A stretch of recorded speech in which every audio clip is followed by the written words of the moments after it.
Bwana, kumekuwa kuna machapisho mfululizo ambaye yanatoka kwa aliyewahi kuwa mbunge wa Nzega vijijini kupitia Chama cha Mapinduzi CCM, lakini pia aliwahi kuwa waziri wa maliasili na utalii Dr. Messi Kigwangalla. Dr. Messi Kigwangalla ameandika mfululizo wa machapisho ambayo yameonekana yakiwa yana hisia mseto kutoka kwa watu ambao wanafuatilia siasa za Bongo, lakini na wale ambao wanapenda siasa. Dr. Kigwangalla ameandika ujumbe ambao umekuwa ukifuatana hatua baada ya hatua, na hii ni hatua ya pili ambayo imekuja akiandika Oktoba tunatiki, visa za Oktoba tunatoka. Mimi naunga mkono Oktoba tunatiki. Why? Sababu kubwa ya kwanza, naipenda Tanzania, nchi ya wazazi wangu na nchi ya wanangu. Hatuna nchi nyingine. Tuna hii tu, hata iweje Tanzania ndiyo kwetu. Pili, chetu inaendeshwa kwa katiba, sheria, kanuni na mila na desturi zetu. Huu ndio utaratibu halali kabisa tuliojiwekea. Huu ni wakati wa uchaguzi. Kwa utaratibu tuliojiwekea, tutachagua serikali na kuiweka madarakani. Ukiwa unadai haki yoyote, lazima uwe ndani ya huu utaratibu uliopo tuliojiwekea kama taifa.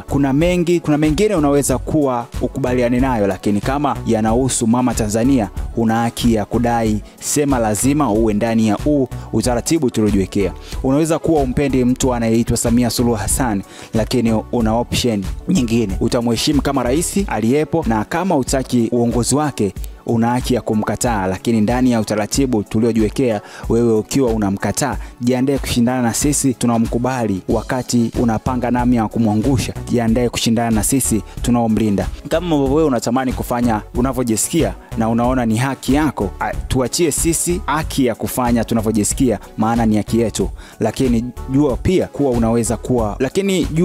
unaweza kuwa uamini katika uchaguzi na utaki kushiriki. Una haki ya kuamini hivyo na una haki ya kuchagua kutoshiriki, lakini ndani ya utaratibu tuliojiwekea. Akaweka party loading. Sasa kwenye ambacho kimefuata kwenye chapisho la 3 wakaandika kwamba Oktoba tunatiki, visa za Oktoba tunatoka. Ukivunja sheria utachukuliwa hatua.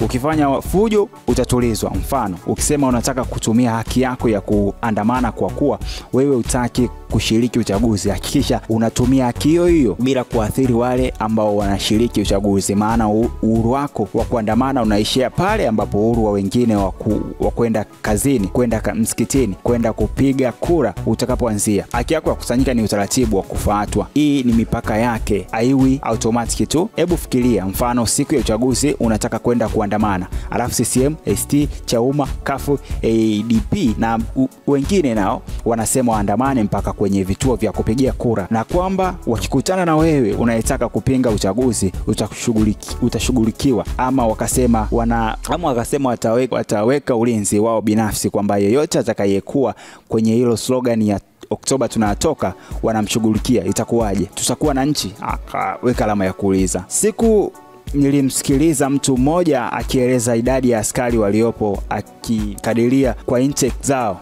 na vingine. Nikasema huyu ana taarifa nusu sana kuhusu vurugu na vifo vya dola. Hivyo nadhani kuwa serikali itakubali jeshi lichezewe. Labda sio Tanzania. Sisi kwanza, intelligence yetu iko juu sana kuliko mnavyofikiria. Kabla hujafika lami hapo ulipo, tayari utakuwa ushavunjwa mguu ili kupunguza jamu. Itatokea mguu haujavunjika, utakuwa na supply sana ya uchungu utakaokandwa ghetto na wife. Utavurugwa na kuachwa kisa kwamba anayekuona hata kutambua. Utakula utotoro kurudi kujifungia ghetto. Idadi ya askari hasa nothing to do na matundu utakayopata kabla hujafika barabara yoyote ile ya lami. Combat strategy haitaji wingi wa askari, zaidi ni battle tactics na timing. Hatuna jeshi hata moja la ovyo. Hii ni Tanzania na ina askari maili. Akaandika part 4. Sasa kwenye chapisho la 4 ambalo akaja kuandika kwamba usije ukasahau hii nchi ina asili ya kijamaa. Ujamaa unaweza kutoweka kote huko, lakini sio kwenye majeshi yetu. Haya yanalinda misingi. Moja kati ya misingi ya taifa letu ni uhuru. Uhuru unaanzia kwenye kuilinda demokrasia ya uchaguzi. Unajua, unaweza kuwa ukubaliani na matumizi na wakati mwingine yanakuumiza sana, lakini la muhimu ni kuheshimu maamuzi kama ambavyo wewe unataka maamuzi yako yaheshimiwe. Hivyo na wengine nao wanataka iwe. Kwa hakika amani ni tunda la haki, lakini hakunaga haki sio na mipaka. Uko huru mpaka pale utaratibu utakapoanza. Una haki mpaka pale mipaka yako itakapoanzia. Watanzania wanayajua haya vizuri sana na waheshimu, na Watanzania wanayajua haya vizuri sana. Wanaheshimu katiba, sheria, kanuni na mila na desturi tulizojiwekea kama taifa, na hivyo na ndio maana tuko hapa tunasonga mbele. Najua hawatotoka hii Oktoba. Why Watanzania hawaamini? Why Watanzania hawaniamini kila Mtanzania ni shushushu?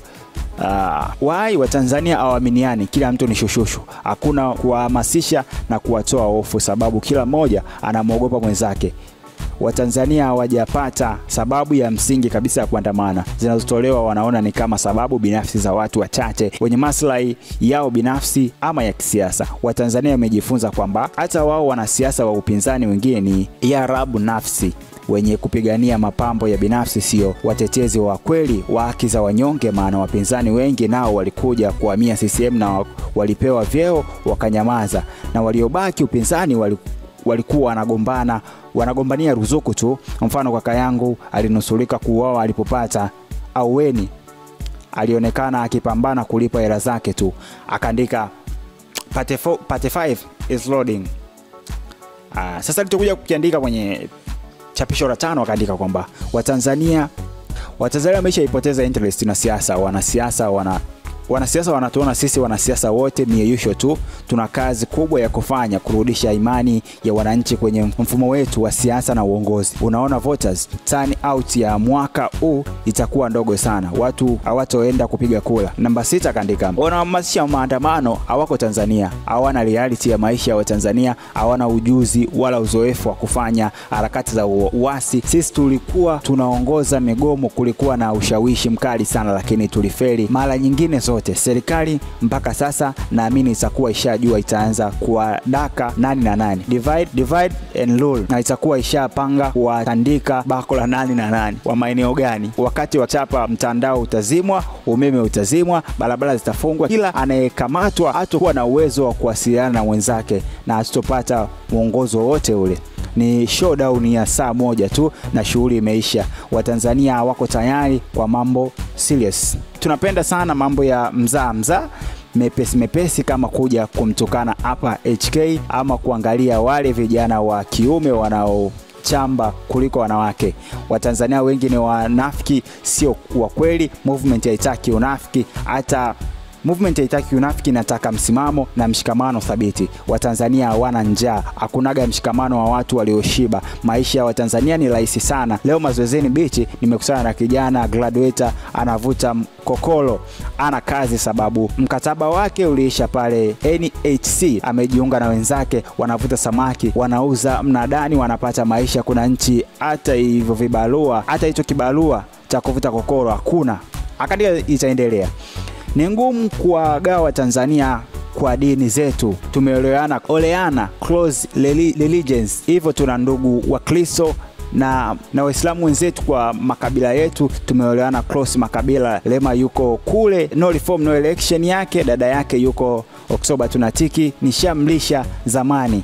Akaandika na mengine. Akaandika tupunguze madaraka ya rais kidogo. Kila teuzi basi wateule wawe 3 waizinishwe na bunge. Kwa nini ofisi ya CAG siwe chini ya bunge moja kwa moja? Kwa nini ofisi ya maadili TAKUKURU ziwe chini ya bunge? Tulizeni sisi tuliwahi kuwa katikati ya migomo. Tutawaambia Watanzania ni watu wa aina gani. Sekunde vijana wa FFU wakitokea, utajikuta umebaki kiongozi na wapambe 2 3 hapo unaowapigania waishia kimbia zao kunusuru mili yao. Kuna siku palipigwa mabomu Arusha, ndio nilijua kwamba shemeji yenu Lema ana kipaji cha riadha. Basi tu awamu yangu ya kwanza ya ubunge nilipigana kwa nguvu sana kudai haki za wananzega, paka mjomba siku moja akasema, Amis, you have a lot of energy, slow down kidogo.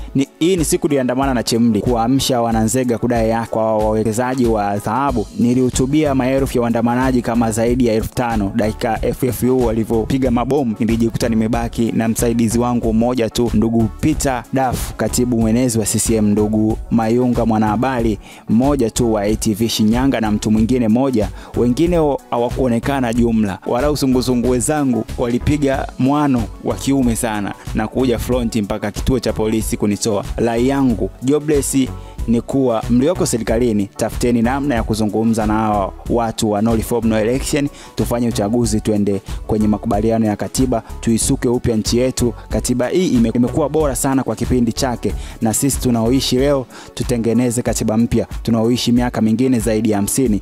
Uzuri CCM tumeweka mabadiliko ya katiba kwenye ilani yetu. Uchaguzi uishe, wazee wa no reform no election waje mezani, tusuke upya taifa. Akamaliza mwishoni akaandika chapisho la mwisho, akaandika Oktoba tunatiki, visa za Oktoba tunatoka. Tena kama mnafikiri vizuri zaidi, nitatekeleza dira ya Mama Samia Suluhu Hassan ya 4R na slogan yake ya kazi na utu kwa kutafuta kifungu kitakachosaidia mahakama kuifuta kesi inayomkabili ndugu Tundu Antipas Lissu. Wa Tanzania wamechimba mkwala, sote tunajua hawawezi kuandamana. Najua wachache watakaojitoa mwanga utawavunja miguu, lakini sauti yao itasikika.